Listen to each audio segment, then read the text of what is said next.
Diyan sa, Luyo sa Quezano. Luyo Likod. sa Gaisano? Apa. Ibig sabihin palao. Sa Bailey. Mhm. Taga-iligan man po to. Uy, pareho pala tayo. Oo, taga Maria Cristina ako. Hmm. Ikaw ang layas sa palao. Oo po, malayo. Musta naman ang iligan ron? Nagbaha? Change topic tayo. Wala man. Okay. Sige. Si Sir Hoy, ano status niyo po ngayon, sir? Huwag na po pag-usapan yung baha. Out of the topic. Sa off-cam na po siguro pag-usapan yan. Ano status niyo, sir? Hiwalay sa asawa? Dahil walang signal, no? Wala na, nagkuha na siya. Nag-vlog na siya. Nag-vlog. Nag-vlog na. Wala na. Nag-vlog na kayo, sir. Wala na. Wala na, ningdikit na siya. Baba nyo po muna yung tawag, no? Tatawagan nun natin ulit si sir. Cancel nyo po muna, ma'am. Okay po. Wala eh, mahina signal ni sir. Nag-vlog na siya.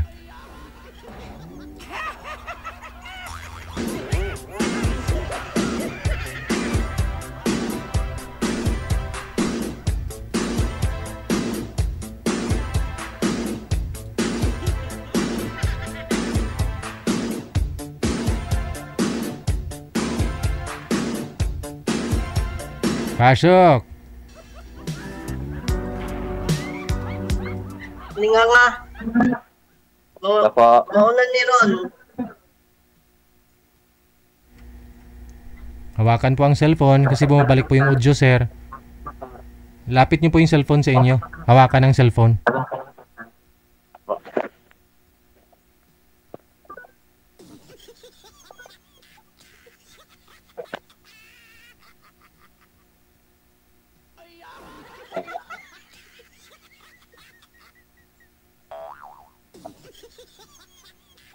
Alas 8 naman din. Ano? Alas 8 sa gabi. Alas 8, oo, malapit na. Alas 8 na dyan. Okay. So ano po yung status ninyo ngayon, sir? Anong status mo? Hiwalay sa asawa? Opo, walay po, sir. Follow-up question, ma'am. Wanted sweetheart. Wanted Ano, Kayo po, sir? ma'am. Ha? Iwalay ba kayo sa asawa mo? Sabi ni Sir Matagal Didi. na. Kaya, kasal din 13 kayo. years. Kasal sa banig. Pareho tayo. 10 years na yung ano ko. Iwalay din. Pero kasal ka. Hindi. Kasal din sa banig. Na, Galing din uso sa- na dito sila. Saan ka sa ano, ma'am? Sa? Nasa Asa abroad ka sa ka? India? Ano? Nasa abroad ka? Oo, quiet. Galing din ako sa dati. Qatar at saka Saudi. Unya, wala na kanibalik. Wala na. Nga naman. Ay, hindi pinalad eh. Kung sa ibot ni magpasabot na hindi pinalan. Ano, hindi, kunti lang sa doon, kunti lang sa akin. Pareho lang dito Mas din. kunti sa Pilipinas. Mas kunti ang Pilipinas. Asa Engineer, man imong anak? Wala imong anak? engineer si sir eh. Malaki sahod dito eh. Kaysa sa abroad. Wow, sana all. Yung Hindi, tractor. lang, pareho lang, sir. DJ. Asa imong anak? Nandito lang din. Pila imong anak? Dalawa. May asawa Tagalog, na. Tagalog. Oh, malaki na. Po. Babae, lalaki. Babae at saka lalaki po. Ay, ganda. Sa akin, puro babae. Yung isa, may asawa na din. Asa na yung asawa mo ngayon? May asawa na din, iba. Bakit, ano dahil lang bakit kayo naghiwalay? Di, nung abroad ako dati, dito sa Pinas, di ba? Siguro, makati na yung sa kanya, di, pare sa kanya. may lalaki siya ba? Relate. Relate ako dyan. Yan din ang yan din yung starting namin ng asawa ko dati. Ang asawa ko yung pinaka-first love ko. Siya rin ang luwasak siya rin ang sumira sa buhay ko. Yeah. Diba? Pero ganun pa man, hindi ako nagsisi na nagkaanak ko sa kanya kasi mapalad ako sa anak ko. Maganda, matalino. Siya, hindi ko masasabi kung matalino ba siya. Ilan anak po? 3. Lalaki? Lahat? Babae yung anak ko. Puro babae ang anak ko. Laki na yung anak ko. Panganay ko, 18. Ang pangalawa, 15. Ang pangatlo, 13. Lahat maganda? So, Lahat po ba maganda? Ano, sir? Ay, maganda talagang anak ko, sir. Hindi nagmana sa kanya? Sa'yo nagmana? Ay, hindi nagmana sa akin. Sa papa nagmana. Sa papa? Oo. Sana all. Okay. Yun nga lang, ang diferensya naming dalawa, Ano? hindi naman sa ang mga lalaki kasi ngayon hindi makakontrol sa init ng katawan di ba? Alam mo yun? Ako naniniwala ako dyan. Mga lalaki? Kasi dati nung nag-abroad ako sa Saudi. Mga lalaki ngayon, ma'am? Hindi marunong mag-control? Opo. Opo. Mga lalaki? Okay. Kasi alam mo bakit? Alam mo, Sir DJ, bakit? Kasi nung nag-Saudi ako, 3 years ako dun Ang usapan namin, mag-abroad ako kasi nga wala siyang trabaho. Ako, sumugal ako dahil wala rin ako trabaho. Ipapakain mo sa bata, di ba? Parehas kaming walang trabaho. Ang sabi ko sa kanya, love, mag-abroad ako, pumayag naman siya. Tapos nung 2 years ako sa Saudi, sabi niya, love, uwi ka na. Sabi ko, extend pa ako ng another 1 year kasi nga walang ipon. Mahirap naman talaga umuwi na walang ipon, di ba? Tapos nag-business kami ng babuyan. Siyempre, wala nga naman talagang ipon. Yun nga lang, ang katangahan ng asawa ko na kasumpa talaga sir na hindi mo makakalimutan ba na.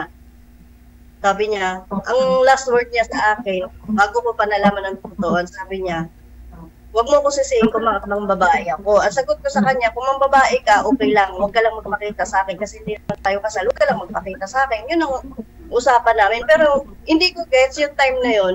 Yun na pala yung sinasabi niya. Sabi ng mama ko, Nak, alam mo ba na buntis ng ate mo? Sabi ko, ha?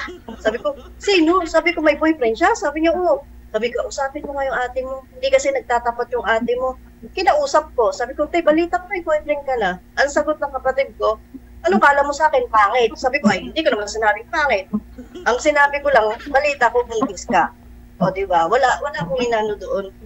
Yung pala, kaya palang buntis, kasi itong inayupak na lalaki at saka itong inayupak na babae, nagpimbang silang dalawa. Yun ibig sabihin, makati yung kapatid mo, hindi yung lalaki. Yung sinasabi mo kasi, lahat ng mga lalaki ngayon, nakala mo ba naman lahat ng lalaki naging boyfriend mo? Marian, tuloy, magagalit lahat ng mga lalaki dyan, ha? Sinabi mo lahat ng mga lalaki? Pareha silang makati. Oo, pareha silang makati. Kasi, kung inisip nila na kapatid, sana umiwas sila sa tukso. Di ba? Tapos, ang rason ng lalaki, ikaw ba naman balay na lumapit, tatanggihan mo pa ba? Kung matino siyang utak, tumanggi siya. Di ba? Dapat inisip niya, ay, kapatid ko yung asawa ko, kapatid mo yung ganito. Yung ganun ba? Kaso hindi Ibig sabihin, dalawa pa lang yung anak namin, buntis pa ako sa pangatlo, hindi niya na nakita yung pangatlo namin. Daldal si ma'am. Kasi nagpabuntis ako sa kanya nung paggaling ng Saudi, umuwi na ako ng Pilipinas Hindi na ako nag-abroad, nabuntis ako after ng 2 months na stay din ng Pilipinas.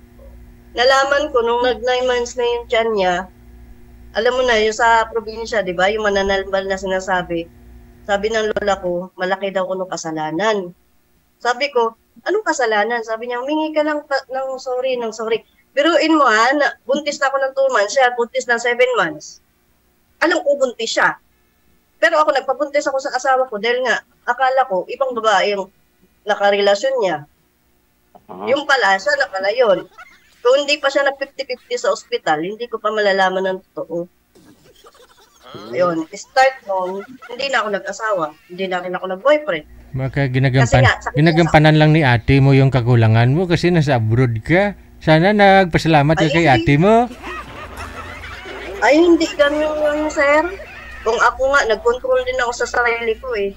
Hanggang sa nag-Kuwait na ako, lumipat ako dito sa Kuwait, oh. Maraming manliligaw dito, pero hindi ko na nga inaano kasi nga, Sana all. ayoko na maganap ng bato ipukpok sa ulo. Sana all. Ibig sabihin, Mm-mm. pinipigilan mo sarili mo. May mga manliligaw talaga sa'yo that time. Maraming manliligaw, pero ano lang ako ba, kasi hindi ko pa na sweet yung tao, kung ano talaga pag-uugali, kung ano status. Kasi marami dito nagsasabi, ay hiwalay kami, pero deep inside, hindi naman talaga. Sinabi lang hiwalay kasi either na yung lalaki siguro nasa abroad, tapos yung babae nasa Pilipinas, pero ang totoo, may asawa pa rin. Dito maraming nagpapakilala, ay single ako, o sige, single. Tanga na lang kasi ang maniniwala. Sasabihin nila, marami kasing scammer nga sasabihin, single. Oo nga, single nga kasi hindi kasal. Pwede mo sabihin single ka, hindi ka kasal. Pwede mo sabihin single ka kasi yung asawa mo malayo. Hindi kayo magkasama. Yun. Ganun yung takbo ng isip ko ngayon. Start nung niloko ko, one time lang ako niloko. Parang ang hirap na magtiwala, no? Oh, dito nga sa ito, may Pilipino rin dito, cashier siya, naligaw. Ma'am, single ako. Sabi ko, talaga? Ako din single ako. Tapos pagka namin, nung nag-date kami one time, may tumawag. Oh, yun, single daw ko siya eh. Single daw siya. Tapos yung babaeng tumawag, nagpakita ako sa kanya. Sabi ko, sino ka? Sabi niya, hoy, ikaw sino ka? Sabi ko, ikaw ang tumawag eh. Sabi niya, ano mo to? Ano mo to lalaki ko? Boyfriend ko. Nagpakilala siya, asawa pala siya. Munti ko na minahal. Oo. Munti ko na siya minahal. Buti na napigilan. Dati. Ganun na, mahirap nga talaga. Magsalita ako kay sir. Ano yun? Sir DJ, nanahimik siya. Hindi niya alam yun ang sasabihin niya. Paano hindi mananahimik? Kasi nga hindi makasingit sa'yo. Tanong sir, ano tanong mo sir? Kanina po pa yan pinipigilan. Ano itatanong mo sir? Hindi. Ano ba, kung dati si ma'am napag-shoota siya, pero ngayon, ayaw na siguro niya mag-shoota. Hindi naman sinabi na ayaw. Kasi tayo talaga naman naghahanap tayo ng partner. Hindi ibig sabihin na pang sex relationship lang. Ang gusto kong boyfriend yung long time ba? Long time partner yung maaasahan mo. Hindi yung puro lang na lang sex yung nasa isip. Ganon. Hindi ko sinabi na hindi na ako mag-boyfriend. Bata-bata pa naman ako. Hindi pa naman totally na expired talaga. Ilan taon na po Hindi kayo, pa ako ma'am? expired. Ha? Ilan taon na po kayo? Hulaan mo, ilan? Mga 30 plus. 30 pas, Diyos ko po. 40 na ako, no? Kapo 40 ko lang ng February. Mag-40? 40 pa lang ako, hindi 48. 40 ba? 40. Grado? Oo. Kapo 40 ko lang nung February. 46 na ako eh. 46. Maganda nga yun eh. Maganda nga yung mas matanda yung lalaki kaysa sa babae. 46 kami nga ng asawa ko. Matanda siya sa akin ng 5 taon eh. So sa akin, 6.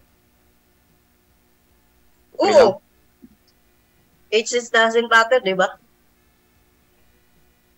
Depende yun. Kaya nga. Tapos, anong pinagkakabalaan mo ngayon? Ay, dito sa yung pagpintero ng furniture ba? Pakyawan. Ha? Pakyaw-pakyaw sa furniture ba? Parehas kayo nagtrabaho ng asawa ko furniture Magaling din yun. May sariling business siya may sariling business siya sa Caloocan. Upholstery.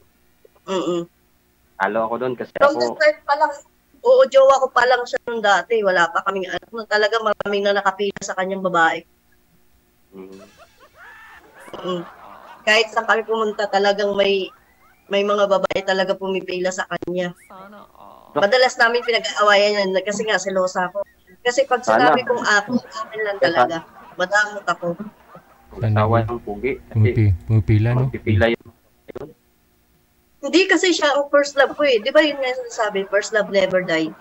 Yun. Siya yung pinaka-first ko. Wala nang second. Wala na. Patay. Hindi, ang ibig ko sabihin, siya yung pinaka-first ko. Hindi ko sinabi na hindi na talaga ako magbo-boyfriend. Okay. So may pag-asa pa ba ako kung gano'n? Depende sa usapan. Kasi magkasilingan lang tayo doon eh. Oo, silingan nga. Pero wala na ako ni uli ng iligan.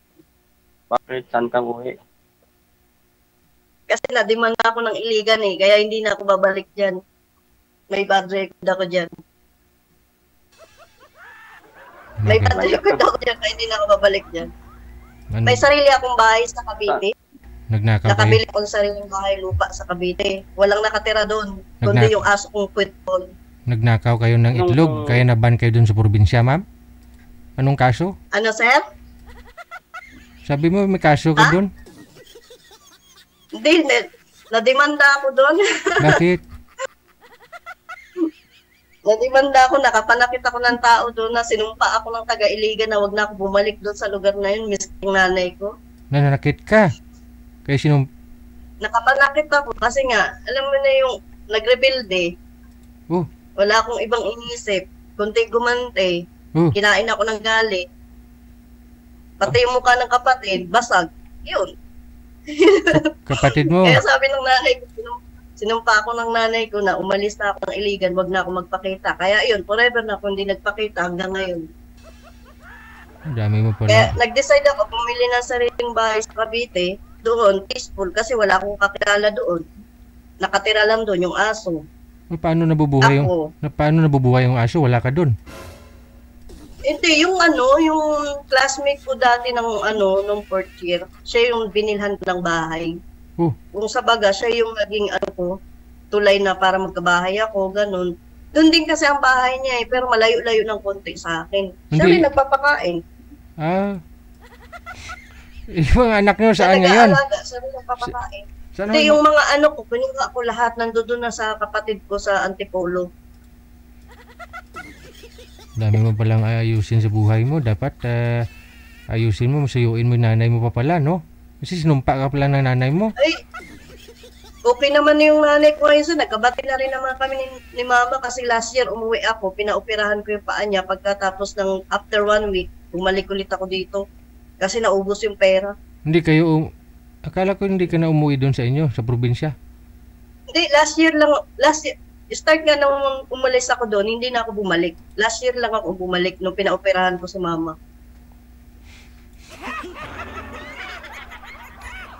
Bumalik ako doon, pinaoperahan ko si mama. Yun lang. Pero 1 week lang ako doon. After ng 1 week, bumalik ako dito. Sir, bugbog sarado nga yung kapatid eh. Kaya wag kang magluko-luko ha.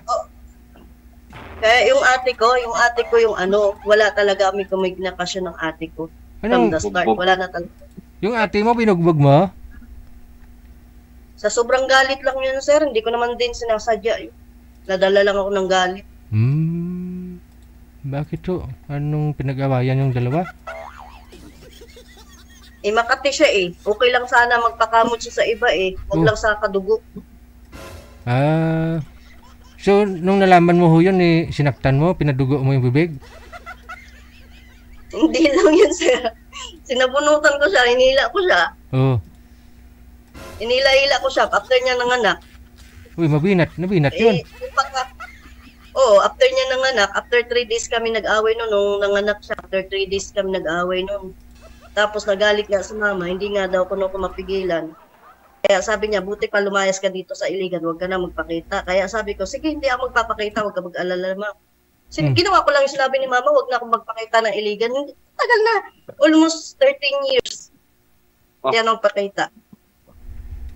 Last year lang po ako nagpakita nung sinabi ng kapatid ko na critical na si mama, kailangan operahan. Saka ako nung bumalik ng Iligan. Kasi nga, pang samantala, malay mo, matay na si mama, hindi ko pa makita, di ba? At least nagkapatawaran na kami. If ever na matay man siya, alam niya na pinatawad ko na siya kasi pinaoperahan siya. Diba? Kasi hindi naman ako tumatalikod sa obligasyon ko sa kanya bilang anak.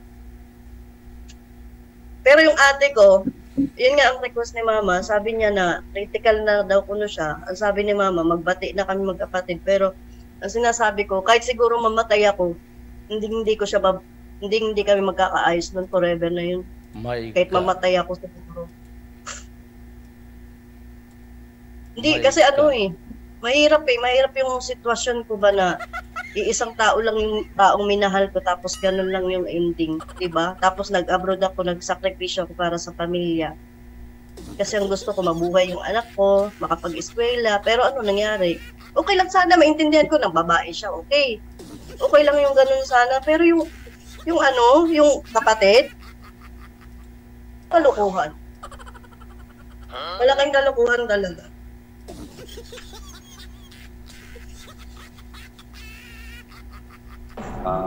Tapos, Ang haba pala ng ano story nangyari?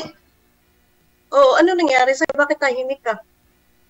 At least sinabi ko sa'yo, kasi mahirap din naman eh. Ako, maldita talaga ako. Sinabi ko na sa'yo, maldita talaga ako. Hindi ako marunong magpatalo. Patay. Kaya ikaw, pag-isipan mo mabuti. Kasi mahirap pumasok sa isang relasyon na hindi mo matanggap yung pag-uugali ng babae. Ako, mabait ako, pero pagka tinupak, kasi tupak talaga. Talaga naman, ganun. Kasi kung nakasala yung kabiyak mo, siyempre, magalit ka. Pero, ganun pa man, okay lang. Wala kaming kontak ng asawa ko, matagal na. Almost 13 years na. Pero siya, may kontak siya sa anak niya. Sabi nga ng anak ko, ma, tumatawag si Papa, ma. Sabi ko, tapos, hingian mo ng pera. Sabi niya, ma, sabi ni Papa, wala siyang trabaho. Sabi ko sa kanya, baligyan niya yung itlog niya. Yung 3 piraso niyang itlog, baligyan niya yung isa kamo. Sabi ko, puro siya walang pera, pero pang sabong, pang disco, pang babae, meron. Sabong? Oo, sinyalan kasi siya eh. Yung lalaki, sinyalan yung 3 itlog. Buti sana kung 3 ang itlog nun. Kinapa mo, ma'am? Ha? Kinapa mo yung itlog? 3 talaga? Oo naman, sir. Siyempre, pag mag-asawa kayo, lahat ginagawa. So, saan mo yung nakapa 3 ang itlog yun, pero maliit siyang bunal. Jutay ang bunal nun, pero malaki. Yung itlog, 3. Malaki. 3? Saan po nakapatong yung isang itlog? Ha? Saan mo nakapa yung isang itlog? Nasa gitna. Talaga?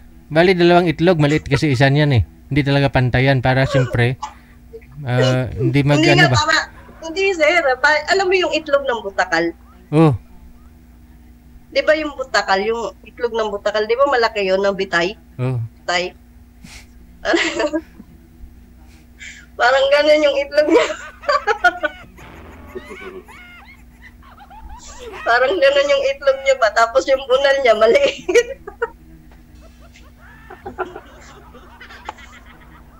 Pero wag ka. Pagka nakaano yun talagang as in na dikit.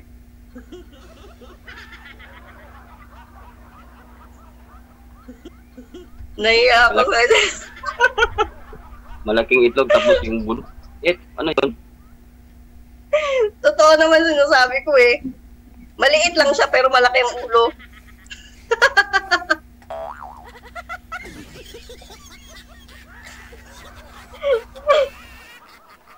Ano na, sir? Ba't na nahimik ka? Totoo lang yung sinasabi ko, hindi ako nagsisinungaling. Mga hindi ako makapasok sa mga, hindi ako makapokus ba? Palagi kang... Bakit? Nabubululan ako sa'yo. Bakit?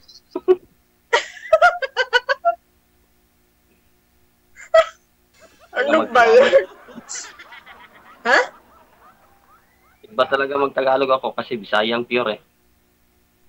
Ano Bulol-bulol. naman, hindi magbisaya ka? Ano naman, magbisaya ka? Eh, I'm sure naman sa mga viewer ni DJ, kasagaran dyan, mga Bisaya. Hindi naman pwede dito Bisaya. Di ba? Punti lang. Magtagalog ka. Ako nga, hindi nga ako masyado marunong magtagalog din eh. Nakatira ka sa Manila, marunong Bisaya. ka na. Ma'am, excuse me ma'am, ano talagang pakay mo dito sa kay Sir DJ? Bakit ka pumasok dito? Kasi Diba? wanted. Wanted. Ano ba yung naka-ano kay DJ? Diba? Wanted, sweetheart. Ano ba yan?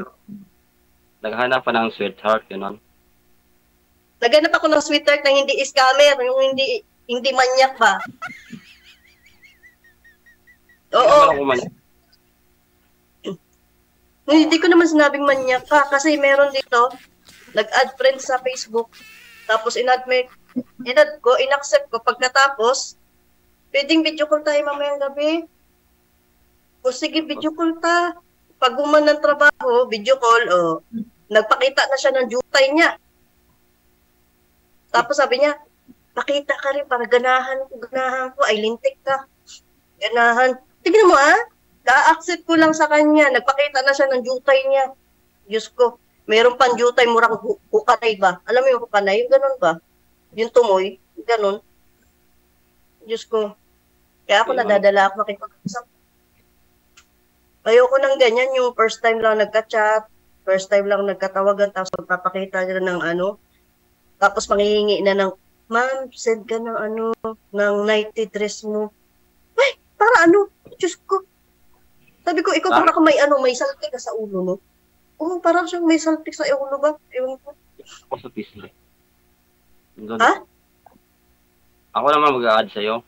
Or i-add mo ko. Edi, i-add mo ngayon dyan, no? Yung number ko nandyan. Hindi naman makita eh.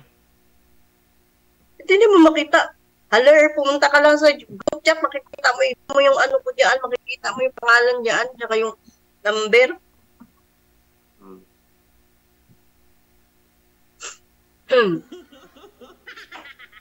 Magpapasko na pala, sir. Ano bang plano mo sa Pasko? Wala. Kasi boring eh, walang kasama. Kaibigan lang. Mga kaibigan. Puro kaibigan. Ba't nawala ako? Ba't nawala ako, DJ? Ayun. Naman nawala. Sa langaw. Kaibigan, sana makahanap ako ng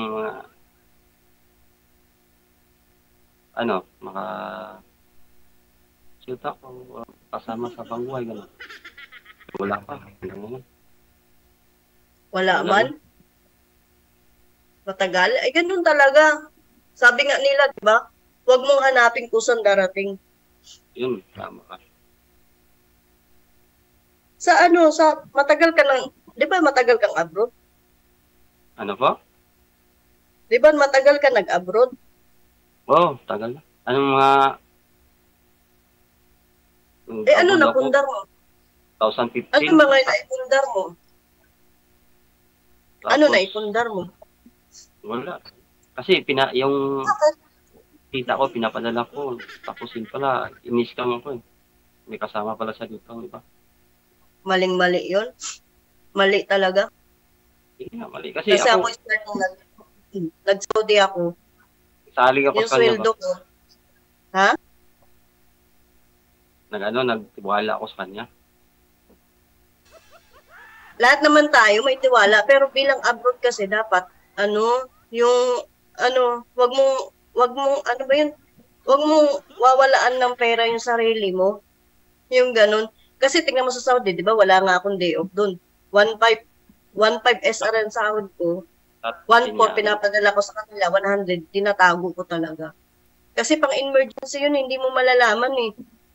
Naisip mo ba yun dati nung hindi ka pa nag-abroad, nagtrabaho ka sa Maynila, sabihin na natin nagtrabaho ka sa Maynila, yung padala mong perang 2.5 or 3.5, pinakamalaki na 3.5 talaga kasi maliit ang sahod natin sa Maynila. Yung pera na pinapadala mo sa kanila, naisip mo ba yan, saktong-sakto sa kanila, di ba? Pero nung nag-abroad ka na, padala ka ng 20, 21,000, 19,000, hindi nagkakasya. Yun palang napaka-common sense na. Paano? Ano nangyayari? Samantalang nasa Pilipinas ka, magpadala ka ng 2.5, eksakto na yung pera para sa kanila, hindi na kulang yun, di ba? Good for 1 month na yun. Pero nung nag-abroad ka, kulang. Maraming request, ay kulang yung padala mo kasi ganon. Di ba? Ako sila dito, ganon na ganon. Anak, kulang yung padala mo. Nung araw ho kasi, isa lang ang sagot ko. Nung araw ho kasi, yung mga kasambahay dito sa Manila, 3,000 lang yung sahod. Ay, mura lang ho'y bilihin that time, ma'am. Sahod nga ng mga kasambahay ngayon, 8, 10,000, 12,000 eh. Kulang pa eh, dahil mahal yung bilihin. Nung araw talaga. Kaya po ang bilihin. Ang problema kasi sa Pilipinas ngayon, mahal na nga ang bilihin. Malakas pa utang. Utang? Diba? Malakas pa umutang, kaya ganun ang nangyayari. Mahal na ang bilihin, may utang ka pa, edi syempre, yung padala sa'yo, napupunta sa utang. Ikaw, sir, baka marami kang utang, kasi nakadungo ka na, Hindi. Nag-abroad ako galing dito, 2014, ito. 14. Kasi, yan yung pinapadala ko. Kasi sabi niya, magtayo daw ng tawag ng computer, gano'n. Tapos, nagtiwala rin ako. Hulog, gano'n. Wala. Hindi na. Alam mo, kung sa'yo, sir, advice ko lang sa'yo, kung ganyan ang sitwasyon mo, mag-abroad ka ulit. Pakyawan yung trabaho Ako, ni sir? sir, malaki sahod. Oo. Kita niyan eh, no? Ako, 8 years na ako dito. Sir, no? 8 Magkano years naman na sir ako. yung pakyawan sir sa isang araw? Pag kunyari, Minsan, sa isang buwan, siguro, mga 10 araw lang makipakyaw pa gano'n. Pero mas malaki din. mas malaki yung kita kaysa sa abroad talaga, no? Hindi naman. Yeah. Yung ba? Parang pabugso-bugso gano'n. Hindi gaya ng abroad si Minty ng doon sahod. Diba? Maintain lang yung sahod. Pag maka-jackpot ka, gano'n. Jackpot? Ano yung jackpot? Yung bingo? Ganun? Kasi ako magtrabaho, ma'am. Yung sa bahay ba? Ganun. Kukunin ako doon trabaho.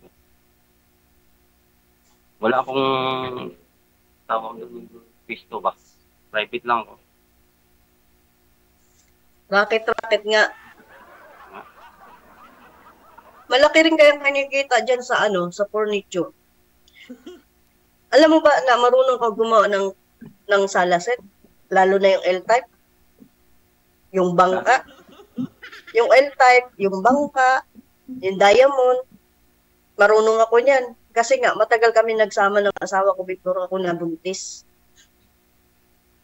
Tapos gumagawa ako, nag-i-spring ako. Tapos sa pag-i-spring ko, binabayaran din ako. Sa paggugoma ko, binabayaran din ako. Kaya alam ko talaga, marunong din ako manahi. Binabayaran ako ng amo ng asawa ko. Pag sinasabi ko, sir, walang gugumahan. Sabi, yan, dyan ako believe sa'yo, Sheila eh. O ito, gumahan mo to kasi ito Pacquiao to. VIP to, ganito oh. Gugumahan ko siya, tapos i-springan ko siya. Di ba yung meron dalawang kind ng supa na sinasabi, yung bunot at saka yung pure na Curatics. Di ba? Okay. Pero kasagaran sa mga ginagawa ko, pag sinasabi, o Sheila, tulungan mo na yung asawa mo para mabilis matapos yung dahil ang dami niyang pakya, ganito. Ano magagawin, sir? Bunot? Sige, ito bunot sa'yo. Kasi may mo order na sa lasit, bunot lang eh. Di ba? Meron din naman mga retaso. Kasi pag bunot lang, medyo mura. Pero pagka pure na ano talaga, Uratex foam, mahal. Marunong, Pero pagka retaso, ha? marunong ka pala. Pagka retaso naman, mura lang din. Pero mas mura talaga ang bunot. Oo, marunong ako. Kung may ano nga lang ako, may furniture lang. Kung mayroon nga lang akong pwesto na pwede kong gawing furniture mag-business na lang ako. Napapagod na rin ako sa abroad.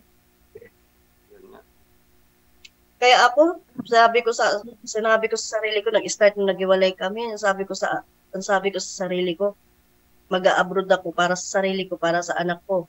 Hindi ako uuwi ng Pilipinas na wala akong bahay at lupa. Nagkaroon ako ng bahay at lupa. Ngayon, ang target ko ngayon, magkaroon ako kondo ng 100,000. Magtitindahan ako kahit na maliit na business lang. Pag nakuha ko yung 100,000 na pinag-iipunan ko ngayon, uwi ako ng Pilipinas, hindi na kababalik. Magpo-for good na ako. Ikaw naka-ipon, matagal ka naman din. Ang ipon ko nga, napunta sa bahay lupa Tapos pangalawa, pinaoperahan ko pang nanay ko. Kano bilhin mo doon? Uy, ang ano lang yun, pag-ibig yun. Hinuhulugan ko for 30 years. Kasi sa Maynila, mahal. Nakuha ko siya, sabi niya, mag-down ako ng 25,000 good for 1 year bago ma-turn over yung bahay. Pero kinuha ko yun sa loob lang ng 3 months. Binayaran ko sa loob ng 3 months, kaya agad ko nakuha yung bahay. Maganda ngayon yung bahay ko, malaki. Buti ka pa, may bahay. Yun nga lang, hindi pa talaga siya totaling finishing. Kubo-kubo lang. Yung alin bahay mo? Yung kubo-kubo lang bahay ko, hindi naman malaki. Lang. Mas masarap tumira sa kubo-kubo kasi presko. Yung nga, tama ka. Ang bahay ko dito sa Maynila, simentado rin naman siya, pero mainit nga. Kasi mababa yung bubong niya. Yun ang pinapatrabaho ko sa susunod na taon, patataasan ko pa yung bubong. Umuwi kasi nung last month lang umuwi yung anak ko doon, tumira. Sabi niya, ma, sobrang init dito, ma. Sabi ko, mababa kasi yung bubong na patataasan ko pa yan. Pag napataasan yan, hindi na masyado mainit yun. Tapos may aircon din ako, hindi pa nakabit yung aircon. Kasi nga, kailangan pang butasan yung pader. Ang bala ko sana sa bahay na yun, paupahan ba? Para pang samantala. Kaso ang iniisip ko, kung pauupahan ko, hindi ko kilalang upa. Saan ko ilalagay yung gamit ko, di ba? Marami akong gamit. Ang iniisip ko, saan ko siya ilalagay? If ever na paupahan ko siya. Ganun lang. Ako kasi, start nung naghiwalay kami, marami na akong iniisip na plano, yung ganun. Kasi, iniisip ko, mag-isa na lang ako sa buhay, mag-isa ko tinataguyod yung anak ko. Dapat, bago pa ako tumigil ng trabaho, kailangan nakaporma na lahat. Hindi ka naman nag-iisa, may anak ka naman. Oo, may anak nga ako, nandyan yung anak ko, pero darating ang panahon na maghahanap na rin sila ng kanya-kanyang pamilya. Pag may pamilya na sila, hindi na pwede na sumiksik ka pa sa kanila kasi nga pamilyado na nga, di ba? Kaya ako, hanggat kaya ko pa magtrabaho, yun talaga yung ano ko. Maraming yung nagsabi, yukakang ako. Hindi sa pagyayabang yung ganun. Ako, tiniis ko talaga mag-abroad kasi nga ang goal ko, gusto ko magkaroon ng sariling bahay at lupa. Gusto ko makatapos yung anak ko sa pag-aaral. Gusto ko magkaroon ako ng sariling negosyo. Kahit na maliit na negosyo lang. Pag may maliit na akong negosyo, titigil na ako ng pag-abroad. Kasi mahirap kung titigil ka tapos wala kang negosyo. Tama Back to zero. Gaya sa'yo. Ha? Yung plano mo, pareho tayong plano mo. Kasi marunong ako ng gawa ng mga furniture. Oo. Pero maganda kasi ang plano kung may gawa.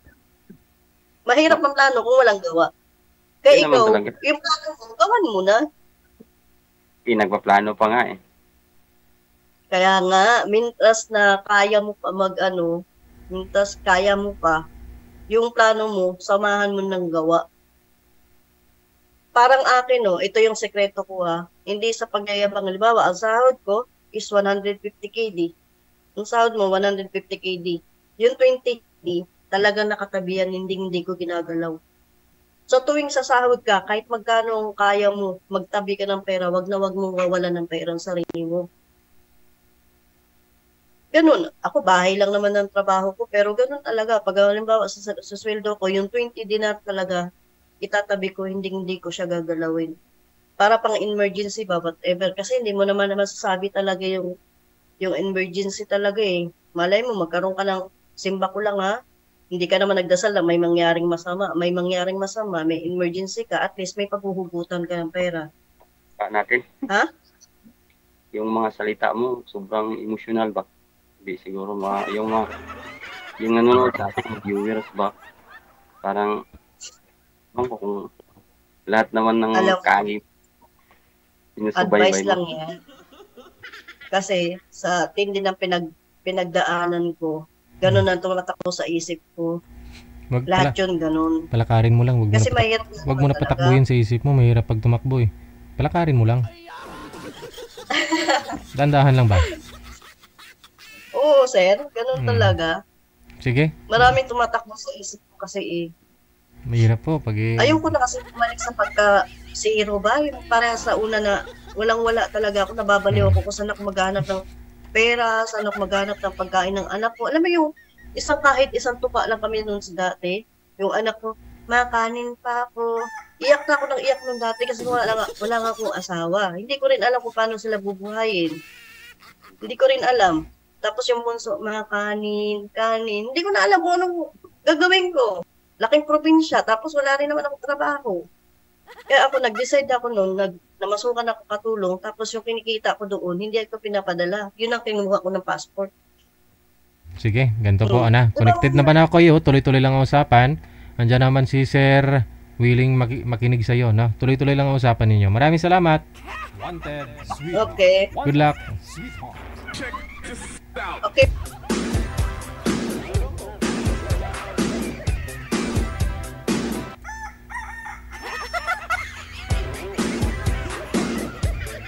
Akala ko good morning na. Good morning.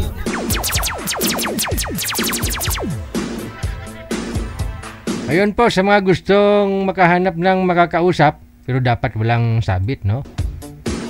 Programa dinisenyo sa inyo ang Wanted Sweetheart. Wanted, sweetheart. Wanted, sweetheart. OFW Emotion TV Radio proudly presents Digigel live at Hong Kong, February 15, 2026 mula alas 10 ng umaga hanggang alas 4 ng hapon at Vance Hangout Bar and Resto, Wan Chai, Hong Kong. The sounds of the past, retro, flashback, makisaya, makiparty at sabay-sabay tayo magdayang-dayang. Sa mga gustong magpa-reserve ng ticket, harapin lamang sa inyong mga Facebook, Kasi Ken, Happy Jobs Isabela, Martina Bariuan, and Donna Tabisaura. Digigel live at Hong Kong ay gustong magpapasalamat Nanay Tere of Hong Kong, Teresa Porras of UAE, Susan Cruz of Canada, James Romay of Hong Kong, Ivana AC of Canada, Miss Leo of Macau, Pinoy Travel Lexang Plaza, Hong Kong, Praise Ligaspi of Philippines, Maria Zoraida Enclona of Japan, Amik Solangon of Kuwait, Tere Concepcion of Kuwait, Geraldine Himaya of Japan, Rodeline Pracambo of Singapore, Lynn Domingo of Hong Kong. Sa inyo pong lahat, maraming salamat sa walang sawang suporta. OFW Emotion TV Radio proudly presents Digigel live at Hong Kong. Check this out.